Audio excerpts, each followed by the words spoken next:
Okay, welcome everyone. I'm Andrew Stuck from Walk, Listen, Create. Martyn Howe, he is he's back. I think that's what we should say. Um, Martyn was our guest for the very first Walking Writers Salon. That was in October 2021.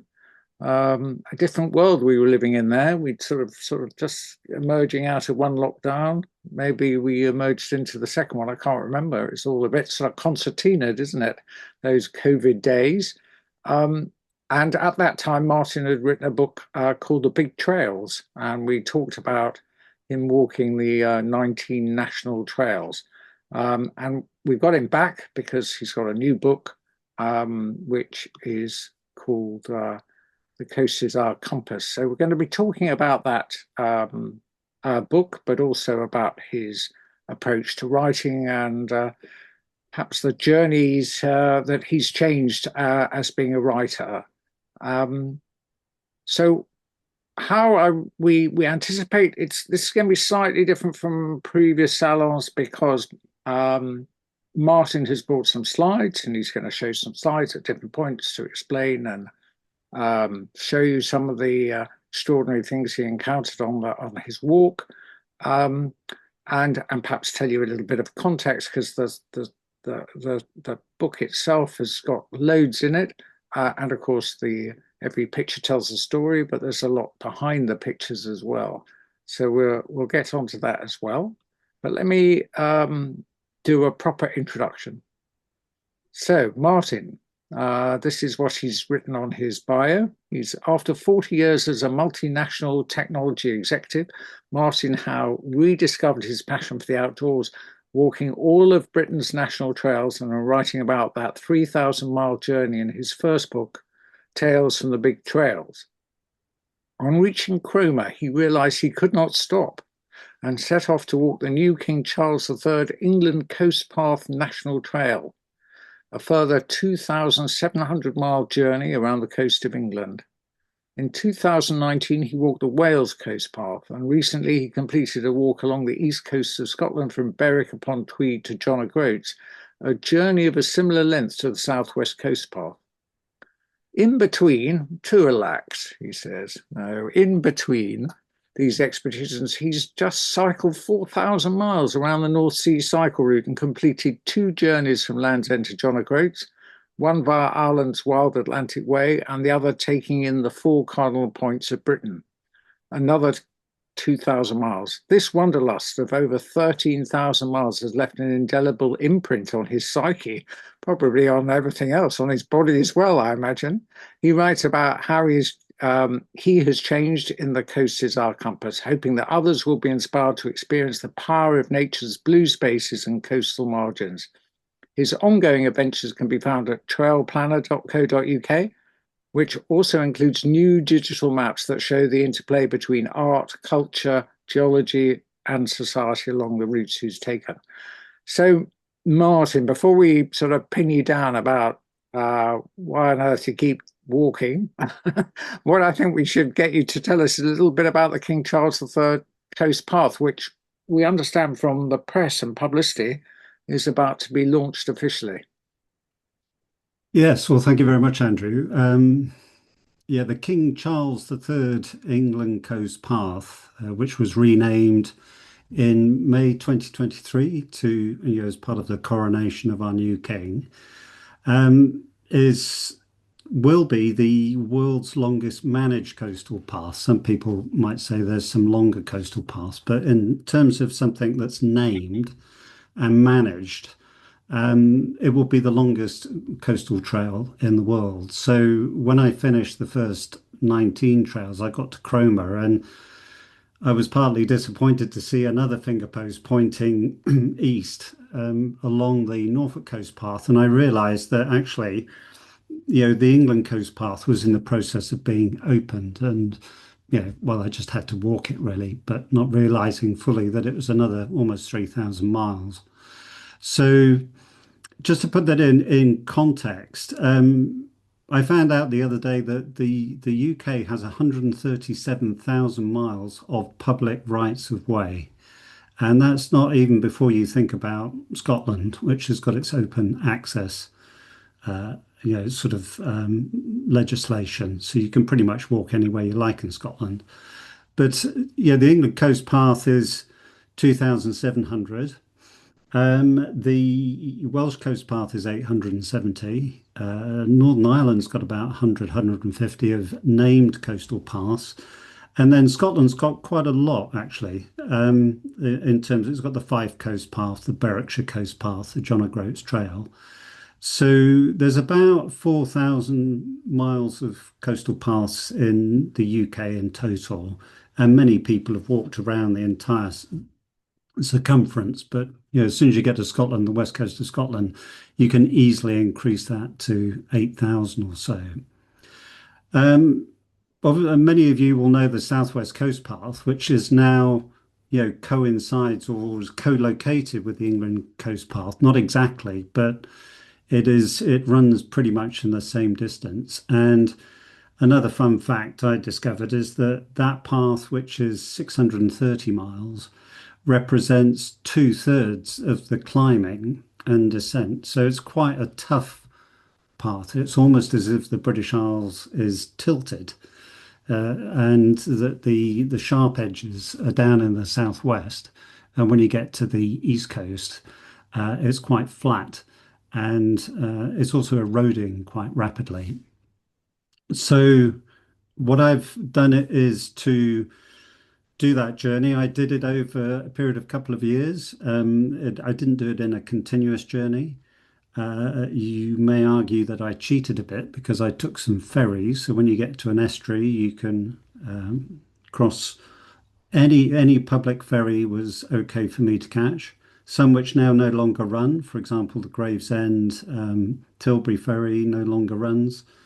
But that shortened the distance to about 2,300 miles. So it's not as far as you think. And if you think, well, in the context of, say, the Southwest Coast Path, anybody who's walked the Southwest Coast Path would find the rest of the English coast relatively easy to walk in terms of it being flat, if it's not for the actual distance involved. So can I jump in and say, here you are, you've already walked the Southwest Coast Path. Why do you need to walk it again? What was your sort of kind of I don't know, prompt for doing it again? Well, I think one of the things that I've learned is that when you walk through the landscape, you're only walking through it at a point in time. So there's that dimension of time. So first of all, I was doing it in reverse. Secondly, I was doing it at a different time of year. And actually, it's almost like a completely different experience. And what I'd learned from meeting people, say, for example, in Morecambe Bay, when I was talking to people, is that you realize that those people, in many cases, have spent their whole lives in that particular area. And they've got that dimension of time that you don't have as a transient walker through the landscape. So it's I'd find it quite easy to go back to paths and to find that it's a different experience from what you had before. And certainly if you walk it in the opposite direction, you really think, the light is falling in a different way, the weather is different, the people you meet are different, and it's a different experience. So Yeah. I did that. Yeah, okay. Well, I'll put the jury out there. We'll see what the audience think at some point. One of the things that I was kind of interested in was when you walked all the other trails, you had no idea you were going to write a book. In fact, writing a book hadn't really crossed your mind. Yeah, that came from a prompt from someone else. Uh, Yes, yes. and then when you got to Cromer and you thought, gosh, here's the English coast path to walk. Did you know you were going to be writing a book about it? Do you know what I mean? Did you how was your attitude towards completing it changed by having that thought that there could be a book at the end of it? Well, the story about the first book is that I was walking with somebody for half a day, in fact, lovely lady. Um, And we were talking about the passive nature of television. And we were talking about why it is that we play a piece of music repeatedly, but you don't watch a film necessarily repeatedly. And then we started talking as well, if you really want to retain something, you should read. And we had that discussion. Then she turned and looked at me and said, well, if you really want to retain something, you should write. And I found that very powerful. And when I got home, I assembled all my bits and pieces and notes. And in fact, on the Southwest Coast Path on the first time round, I wrote a postcard each day and I posted it back to my wife. So when I got home, I had a stack of 40 odd postcards and they just had notes on them. But I gathered them all together, wrote a couple of chapters, sent them to friends. They got me to improve it, be more descriptive, add dialogue, these sorts of things. But what I've found out more than anything is that you only really process something if you process outbound, if you create. So if you're receiving, you don't necessarily process, but writing was forcing me to process the experience and put it down into words. And that creative process kind of aligns to walking in a way because many philosophers are long distance walkers. And I've noticed that, as I walk that and you empty your mind of distractions, you can become more creative thought comes up, spontaneous thought comes up, and you solve quite complex problems, almost as if there's a little computer in the back of your unconscious mind which is working away. And when it's got a solution, it pops up and says, the answer is 42 or something, I don't know.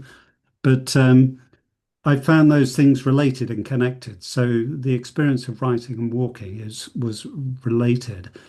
So when I set out to walk the English coast, I didn't think set out to write a book, but I thought that I might as well keep notes, take pictures, and think about what I should record in order to have the information. Should I choose to write a second book, then I could do it, and that's what I did. Well, I remember in our previous conversation because we had a previous cafe, but I also interviewed Martyn for Talking Walking. We walked to Regent's Park together, and I remember you coming up and saying that with the big trails, you sort of um, thought about three things. You called it beast, feast, and yeast. Would you like to try to explain those prompts first, and then say how did you remember all the kind of things? How did you keep notes? Did you keep a daily journal?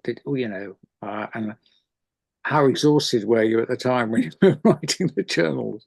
Well, certainly after you've done a long day, just trying to push a pen across a piece of paper can be quite hard. So I just had this beast yeast feast. Feast, what had I eaten? Beast, what had I seen in nature? And well, yeast related to beer. But I don't actually drink much when I walk. There's something, sort of the second book is called A Pilgrimage, and there's a certain, I wouldn't call it suffering, but there's a certain, I'm removing things like alcohol from my, sort of life and, trying to experience it raw. So, but these were just sort of prompts. But I would particularly, maybe from the first book, learn that if I'd had an encounter with somebody, then I would really try and make a note of what it was that we would say, what we had said, because I wanted the dialogue in the future book to be genuine. And it's not to say that the first book wasn't, but I never specifically wrote down the conversation. But in the second time round, I did write down the actual encounters with people that I had. And and uh, and and how many encounters did you have? I mean, what were the sort of what? Because a lot of the time, yeah, you mentioned that you walked with someone for a half day, but you always set out to be walking alone. And in the book, in the new book, you talk about that occasionally you wild camp. So you get up an hour before anyone else might catch you while camping. So you start off very early in the morning, and you walk and you walk alone. And part of the reason why you chose to walk alone was that you said that it actually offered you more opportunity of having encounters. Could you perhaps explain that? Mm. Well, I think I was talking about this the other, to somebody on the walk, and they said, "Don't you get lonely?" And I said, "There's a difference between solitude and loneliness." So I don't think I really get lonely. Being on your own, first of all, allows you to go into yourself, but also I don't want to say it unclose the ego, but when you meet people, you almost, your protective layers have gone. You don't need them. You can speak openly, and quite often I found that I was having full life conversations with people I'd only met 2 minutes ago about, particularly post pandemic. There was like a fizzy bottle that it would just pop the top, and we would just be talking really hard at each other, but we would be sharing things that perhaps I wouldn't share with good friends. There's that sort of trust. Yeah, particularly when you're in the landscape on your own, and particularly when you've there's a certain trust that builds up, and I found that really, sort of quite powerful. It's almost if people are walking for therapy, and you're each other's therapist, in some sense, and that happened a lot. Not everybody found their way into the book, but a few examples have. Yeah, and it's quite interesting because the large portion of our audience are women, and so it's very different for women to walk alone on the coast path, and maybe we'll get some kind of reaction from people on to bring that. Well, I'd like to make a very important point here is that if I was to do an analysis of the demographic of people I come across who are like me, who are solitary walkers, I would say the highest cohort is single female, which is surprising. Or you might find it surprising, but maybe 30% are couples. Is only about 20% which are single male. And I don't know the answer to that, but I think it might have something to do with time available. Because obviously, if you're going a long walk, the most precious asset is time. Yeah, well, let's talk about time because well, one of the things you didn't do was you didn't kind of set yourself a target for mileage that you're going to walk. You set yourself you were quite rigorous about the fact that you wanted to sort of kind of walk an 8 hour day. Can you sort of explain, what was going on there? Why did you choose to do that? Was that something you'd learned from walking the previous trails? Yes, I don't think in miles, I think in kilometers. And then, well, I stopped thinking in kilometers. I start thinking in hours because, you get up, walk 4 hours, have lunch, walk another 4 hours. Then actually, towards the end of the walk, I wasn't even thinking in time. And I was beginning to understand that time is a concept of man, really. Man invented hours, minutes, and seconds, and days, and years. And actually, if you're walking in nature, you can actually synchronize with natural rhythms like the tides, the sunrise, the sunset, the weather patterns, and how you actually feel. So I was sort of discarding those constraints, so to speak, and then, falling into something which just felt like a natural pace. And that's something, after you've done 200, 300 days of walking, you sort of you fall into, and it's a nice experience to be in that state. But it's interesting. You talked about just earlier on, you just said that suffering and you sort of treated this as a pilgrimage.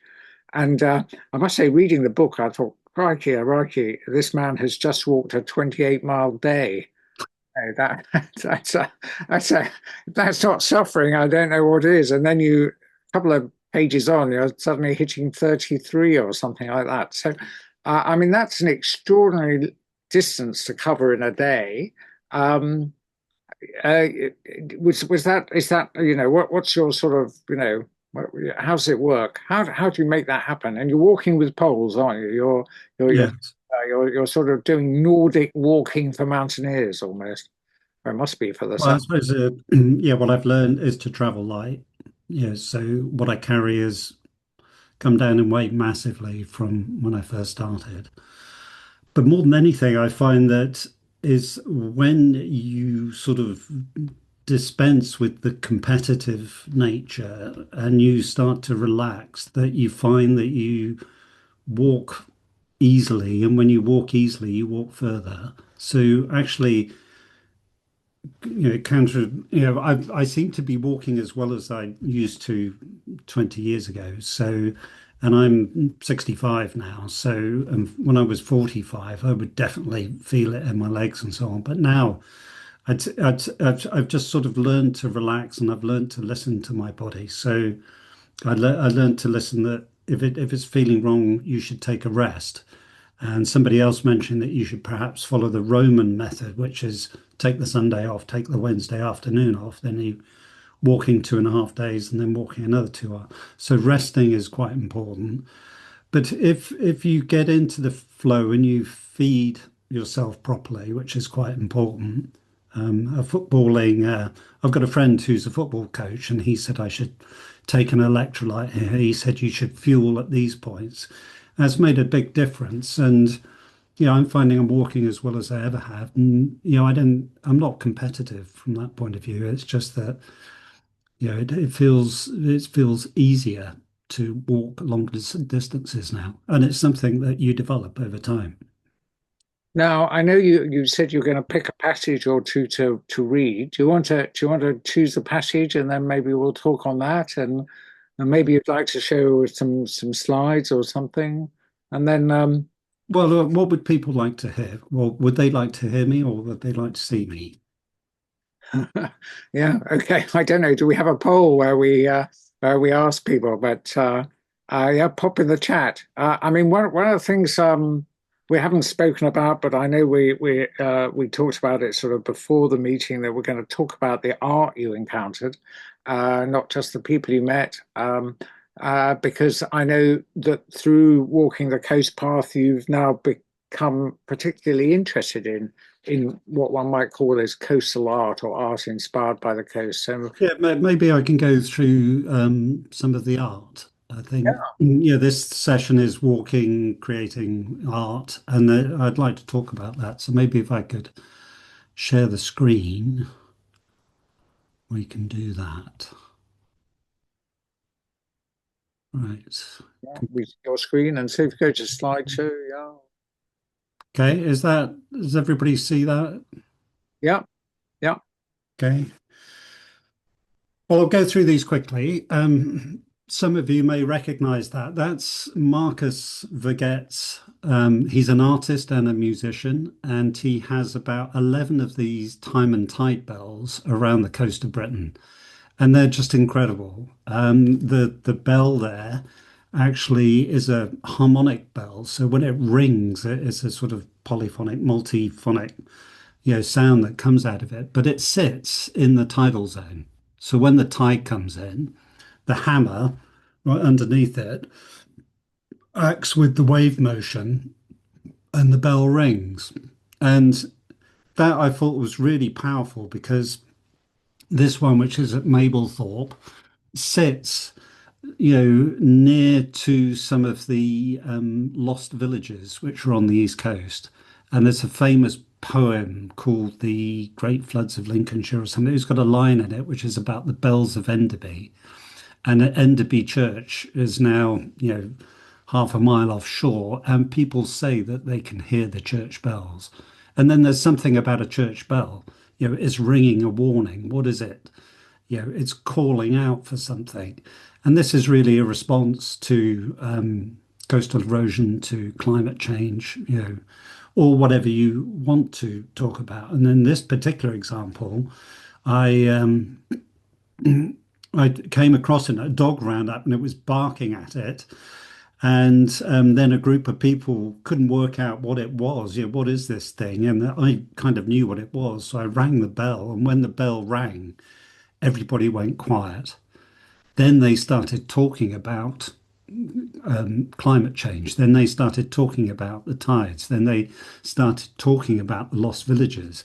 So this is a piece of art that is that worked because it started that conversation. So that's one particular example. I don't know if we can just, this may not work. I'm trying to hook it with my, A little clang.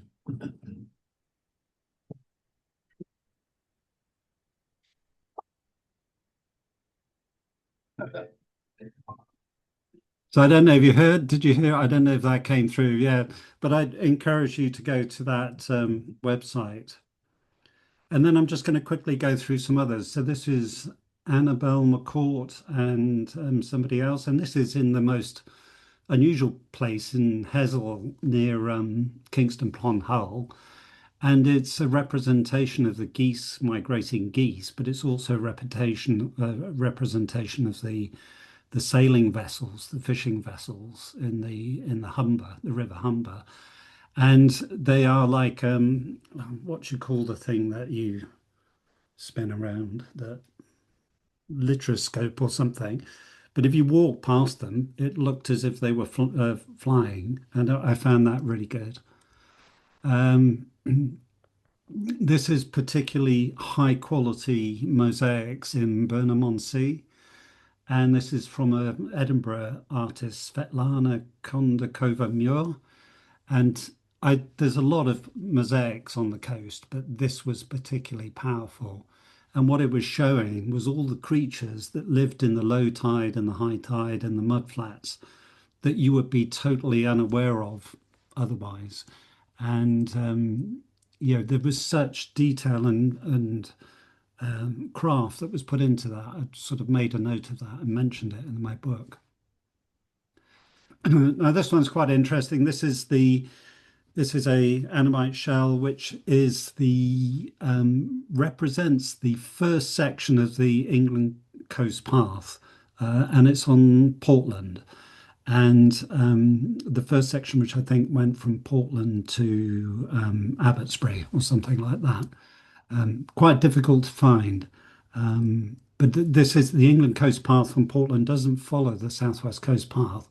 So a lot of people carry on the coast path and might miss this. Anybody recognize that?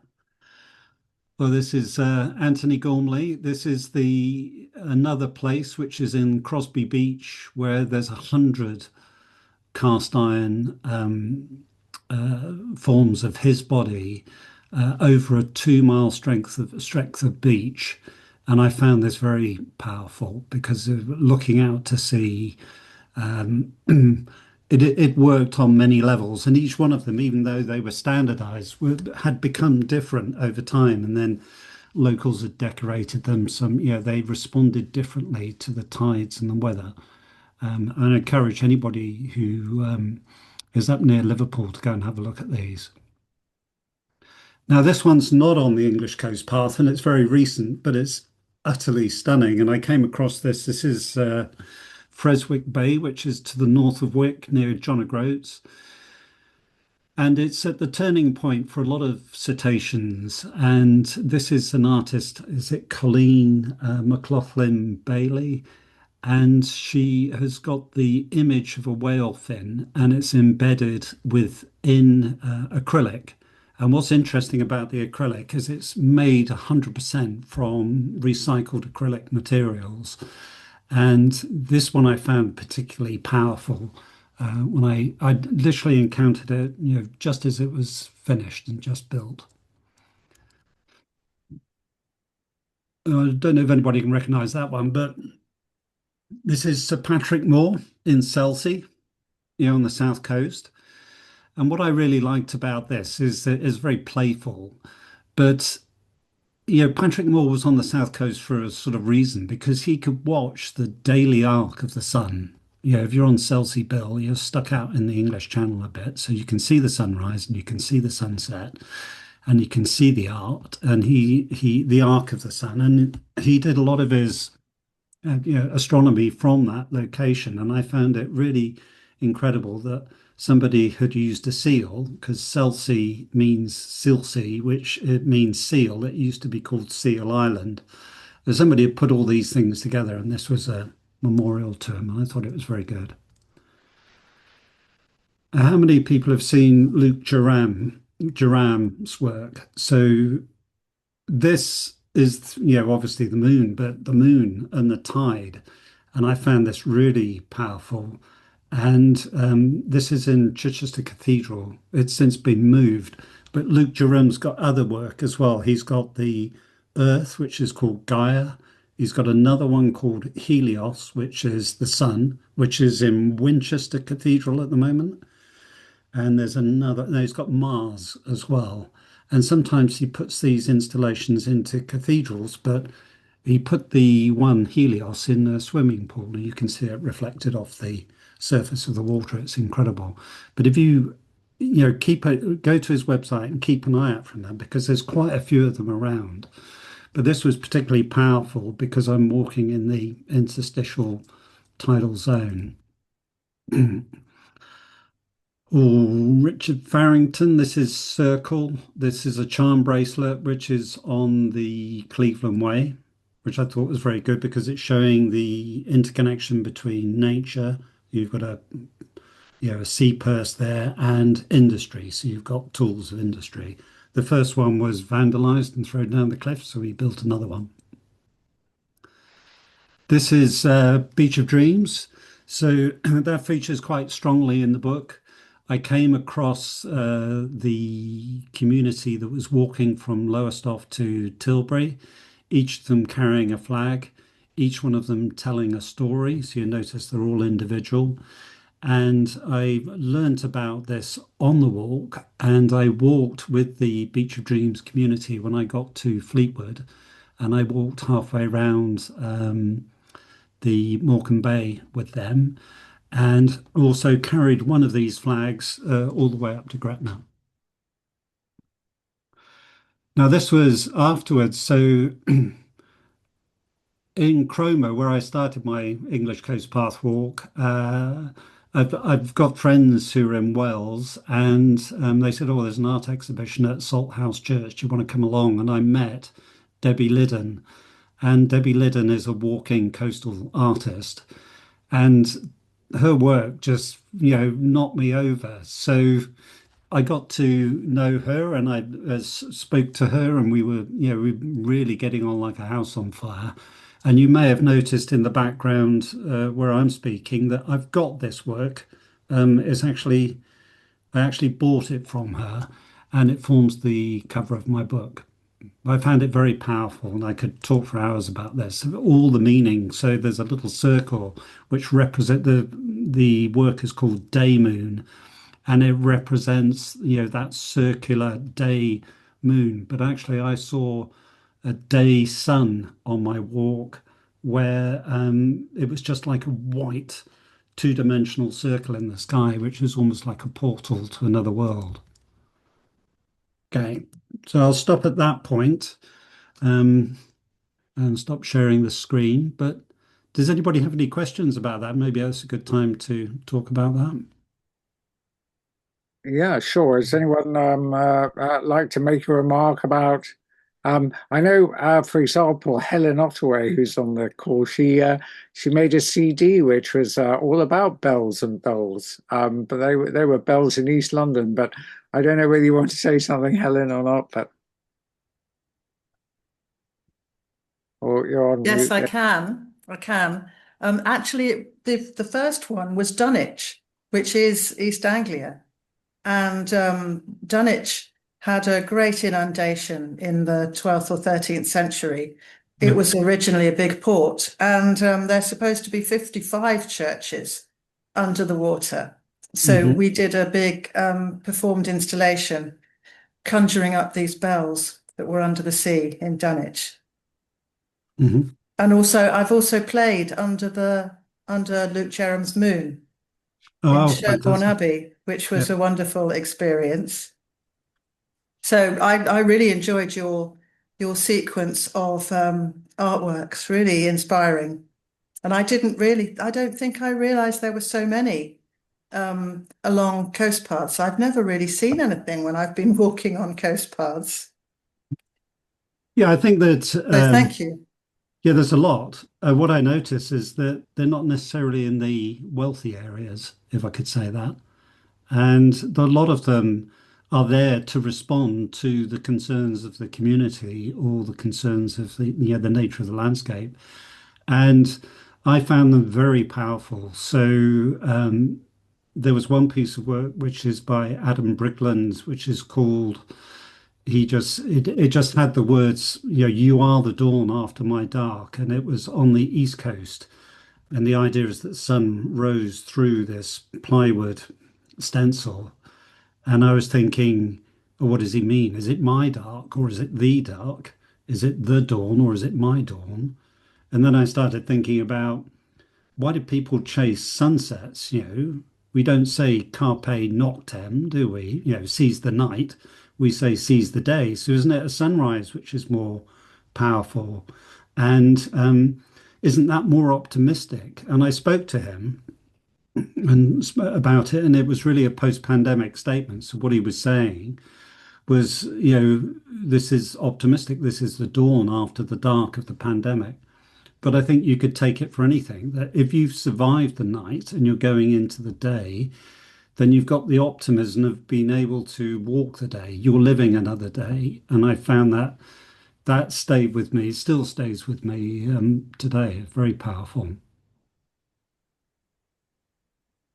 Thank you. Really interesting. Great. Thanks, Helen, for chipping in. I'm sorry I put spot. Okay, are there any other questions that people want to ask at this moment? I mean, I've got a whole list of questions I can keep going, but I've had the advantage that I've read the book. So I can read something. So. Yeah, how about do you want to choose something to read, or I can choose something? How about you reading something? Your choice. Yeah, I'll read something. And excuse me, because I can get emotional about this. So because of the people that I've met. I find it this. Bear with me, please. So now, just to give you a context, this is at Hinkley Point in Somerset. So this is right next to the new Hinkley Point C nuclear power station, and I'm walking along the cliffs.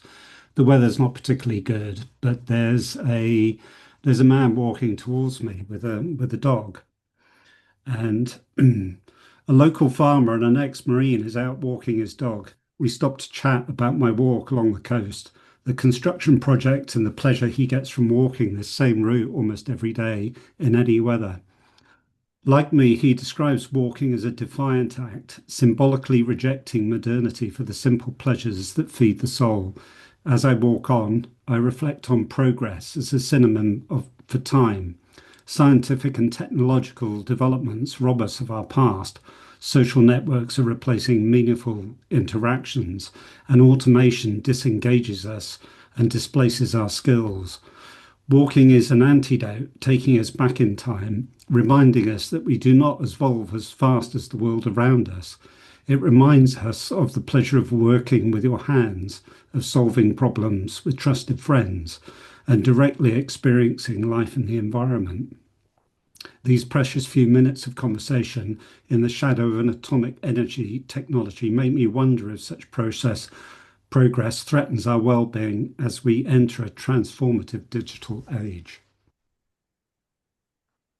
So, and there's quite a few encounters which I find quite emotional because I'm making a connection with the person that I've met. Yeah, I think the other side to that too is that I think when you have been walking on your own and you do then encounter someone with whom you have a conversation, as you were saying, almost a bit like what you were saying about people post-pandemic, they want to blurt stuff out at you. They actually are so excited almost to meet someone who's A, prepared to listen, but B, will have had some kind of shared COVID experience. Now, when you go beyond COVID and you think about meeting people and the conversations you have, what I find is that often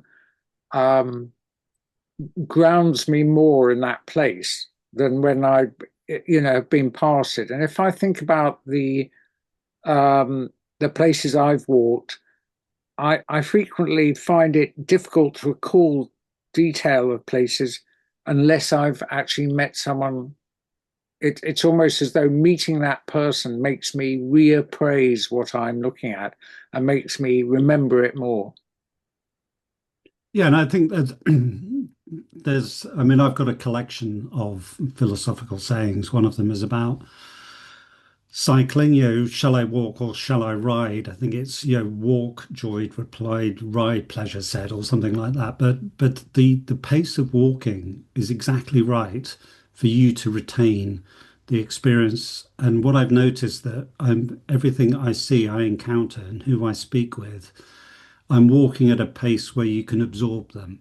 So if you travel too fast, then your mind starts discarding things because it can't absorb and process them. And that's related to what I said earlier about outbound processing as well. So, you know, um, there's definitely that connection which I find very important. There's lots of other people I met. I mean, within the book, I think there's a lovely gentleman I found in Duddon Valley who was a he was an activist. Even he was in his 70s or something, but he wanted his footpath in the pandemic, and he did something about it. And then I met a footballer on the East Coast, literally after I walked past the stadium in Middlesbrough, and lo and behold, he was the goal scorer of the last goal at their former stadium. And it's just amazing to meet so many different people. I'm outside of my normal bubble. I'm going out in the world and I'm meeting different people from different communities and different backgrounds, to be honest. And I find that incredibly rich, sort of enriching. Now, Anne, you've asked a question, or made a statement. Yes, well, it was a question, but it was more about out of curiosity. I was thinking about, about the beast feast in yeast, and so I just, what are your encounters with other than human creatures? It can be animal Uh, or so if I can talk vegetable. about it, yeah, I can't pick you up exactly, but I think you wanted me to talk about encounters with nature or with With nature and with the natural, with other beings that move around you as you're moving and walking. well, I can give a really good example, a couple of examples. One, which was very powerful, was in the Dinghey Peninsula, which is in Essex, and I was walking along the underneath the seawall, which you don't have to walk on top of it. Occasionally, there's a Land Rover track that's underneath it, and I came across a kestrel, and I just expected it to fly off, which it did, Mm. but then it came back. Then it stopped in front of me, and then I would walk to within 10 meters of it, and it would take off and it would go down the path and it would land again. That carried on for about a mile. Now, when that happens, something you're connecting, Mhm. and I was trying to work out what it was. Am I disturbing beasts on the path and that which is going to pounce, or is it curious about me? Or, I was really fascinated about this, sort of symbiotic connection, but it was really powerful. And I know that kestrels can display that type of behavior. But when you're out in nature, you find that your acuity, your hearing and your sight improves to a level where you start to pick up things in the landscape because a lot of the normal is now, you part that, you understand that. Now you start to notice the abnormal, and you can really sharply spot, cetaceans in the sea, or bird behavior. But that experience with the kestrel was, well, it was magical, really magical. That sounds amazing. Yeah, thanks for that. So the other bird, which is also in the book, is the great northern divers. So the call that they make, go onto YouTube and Google it or something, is just so hauntingly beautiful. So when there's no wind and there's no it's utterly silent. There's only maybe the tinnitus in your ear if you've got tinnitus, and but then out of nowhere you hear this loon calling, and it just it just stops you. I mean, it's just absolutely beautiful music. Yeah, and so is there a time of day, when you feel closer to nature? Is it sort of dawn or dusk, or that those are the sort of two highlight periods, isn't it, for most animal activity? So is Yeah, that no, if I'm wild camping, I get up before dawn and walk. Yeah, it's the best part of the day. And then sometimes I rest and walk into the evening if I know that I'm going to wild camp, because I know that's the best part of the day for sure. and so you're walking through the dawn chorus, and Yeah. was that something you encountered, and was that something that changed, in different places where you would say, oh gosh, this was incredible, or I hardly heard it today. What was that? Well, Chetty's warbler,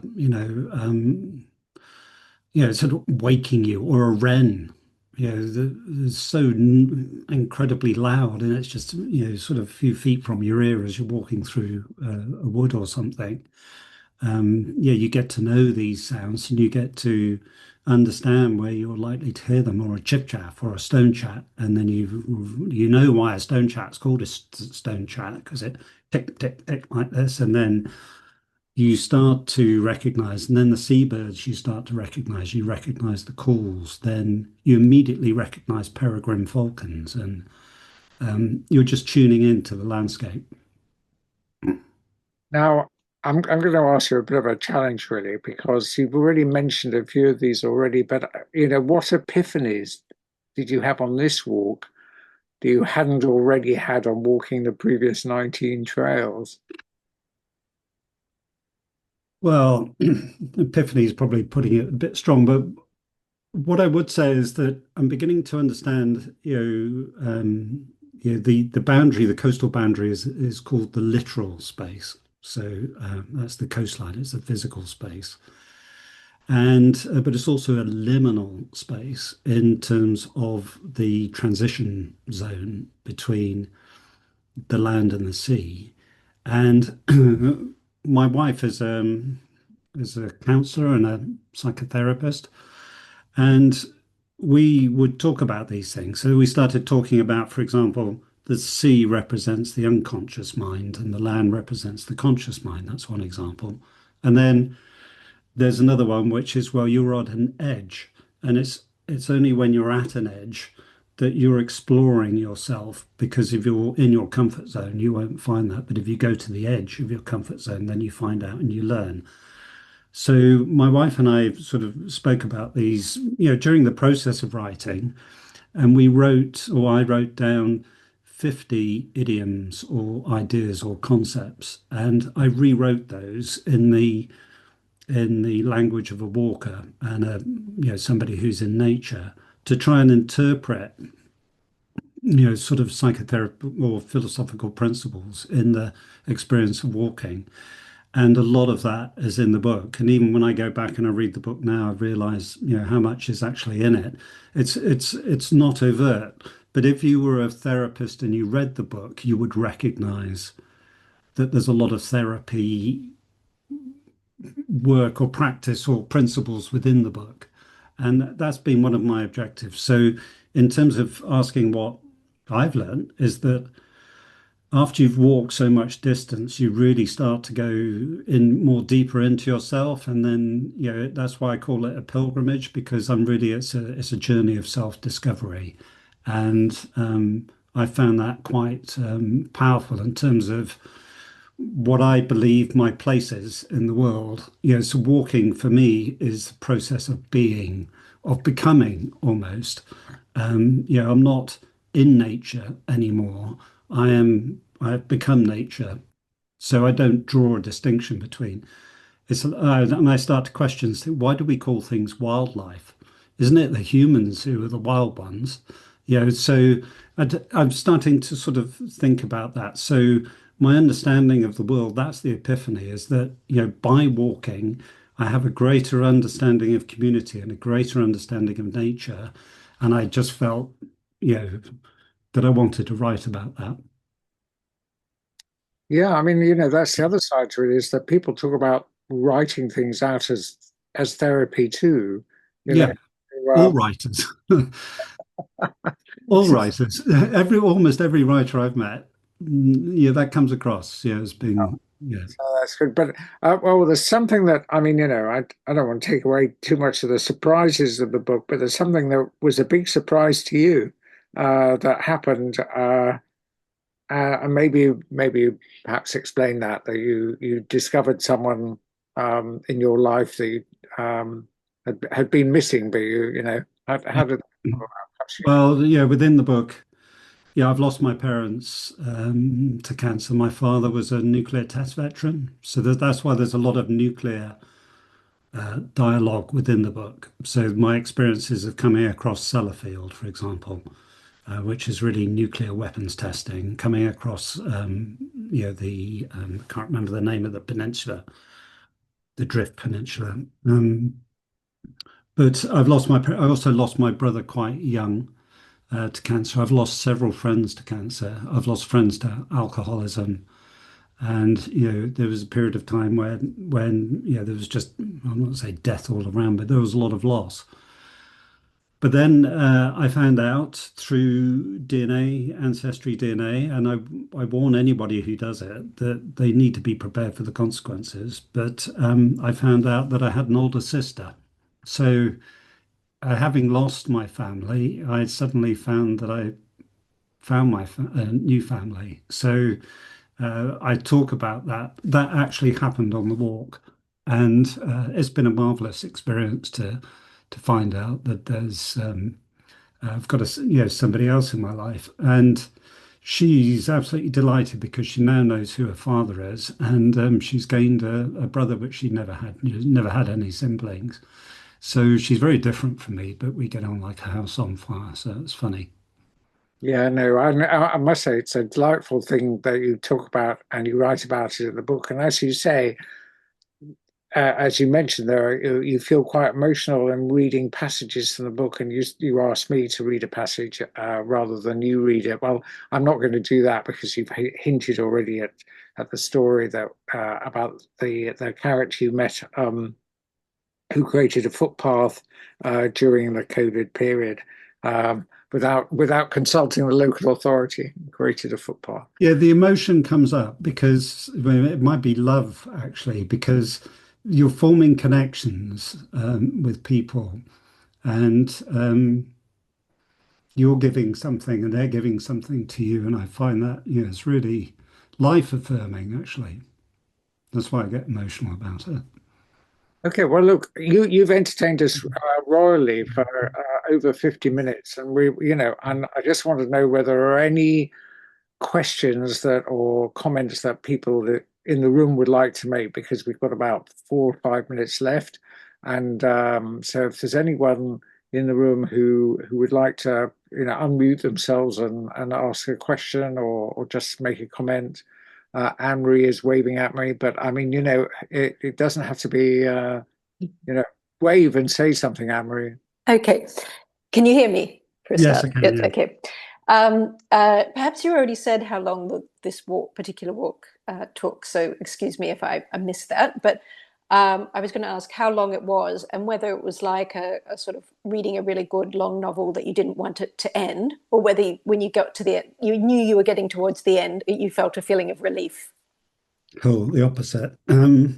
It was 120 days elapse, over 2 years, I think in 5 or 6 sections. There's a saying that only the first, the distance is nothing, only the first step is difficult. I actually find coming to the end is difficult because it's a transition point into another life. So when you're on the path, you're living another life to a certain point, and you have that very real sense of getting older and moving on and so on. And so I find the last step is by far the most difficult step, not the first step. And what was the longest that you spent on the road? who are on the path. Yeah. 3-4 weeks, something like that, I think. Right. It's the longest one. And so coming back from those particular sections, what was that like? Did you just have a sense that you were having a pause? Yeah, no, there's practicalities of coming home, and my wife knows exactly what to do. She just sends me a picture of a roast dinner or something and teases me, and but domestic things pile up, and I do have a family here, and I've got things here to do. So, but it was also just taking the opportunity. So when I saw that I had a period of 2 to 3 weeks that was free, just got on the train and went. It wasn't planned any more than that. I never really planned more than 2 to 3 days ahead, to be honest. I just got on the train and started. Yeah, Tamsin, far away. Really lovely to hear you speak, and I recognise so much of what you're saying. From a writing point of view, do you feel that you have to, or do you ask their permission before you say goodbye, so that you can then write about them in the book? I think that where I feel that there may be some sensitivity to the conversation, I've disguised the names. So, but I don't think the permission was, I don't think I've written about anything that was particularly personal within the work. If it was, I would have sought that permission, but I don't feel like. So they don't know that they're in the book until the book comes out? Some people do, not everybody. Oh. It sounds very personal, so I was thinking, yes. Thank you very much. Yeah, I mean, read. If you feel that's the case, I've tried to be sensitive to that within the book. Obviously, anything about me is, what I do find. And there's another lady who she's written the One Woman Walks Wales and One Woman Walks Europe, and I read her book right at the beginning of she had cancer in the early days and decided to go. She would walk to her first appointment, and I just found the clarity in her work was just mind blowing. The fact that all her sort of protective persona has been discarded. She's got the cancer and she just put it down on paper. I found that incredibly powerful, and I've tried to emulate some of that. Yes, that was the first book I read as well before I started writing about long distance walking. It's lovely. Yeah, she's amazing. She's amazing. Inspirational.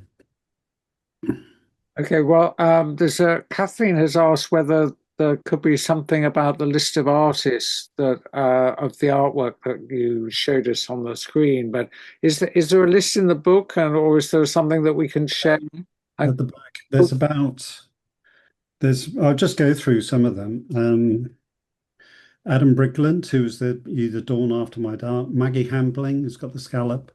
But that's related to a work about nightingales as well. J.A. Baker, who wrote The Peregrine. Ali Pretty, which is Beach of Dreams. Cornelia Parker, who's got the Folkestone Mermaid. Derek Jarman, Prospect Cottage, a few unusual ones. Damien Hirst, I won't talk about that too much because I don't like him. Lots of graffiti artists. Let's pick out some other ones that I haven't mentioned. Bridget Riley, I find very, very powerful because the shimmer in her work absolutely represents the quantum chaotic entropy nature of the sea, of the land, of the waves, of everything. She's just amazing. Anytime I find time to find her work. She's in Margate. Joanne Mudoz, who's got a lovely conversation piece in South Shields, and Marcus and Debbie. Yeah, there's a few, but I've mentioned about 30 in the book. Okay, so we're going to wrap it up. But I'll give Martyn the last word. But a couple of things straight up is that Martyn has generously offered an ebook for the next 6 months. If for people who enter our shorelines competition, which is a ongoing project that we have, actually inviting people to write about the coast, either as a flash fiction, a flash piece, or as a poem. And I've put the link in the chat, but each month we'll draw a submission out of the hat, and that person will win a copy of Martyn's book. I've also a big thank you to Martyn. You have the last word. Yeah, no, thank you. I mean, if I was to say anything, in terms of the evolutionary, the first book was about where I went, what I saw, who I met. The second book is about, what it feels like, what it means, and why it matters. So it's quite a different book to the first book, and it's an evolution. I don't know what I'm going to do next. Fiction, maybe.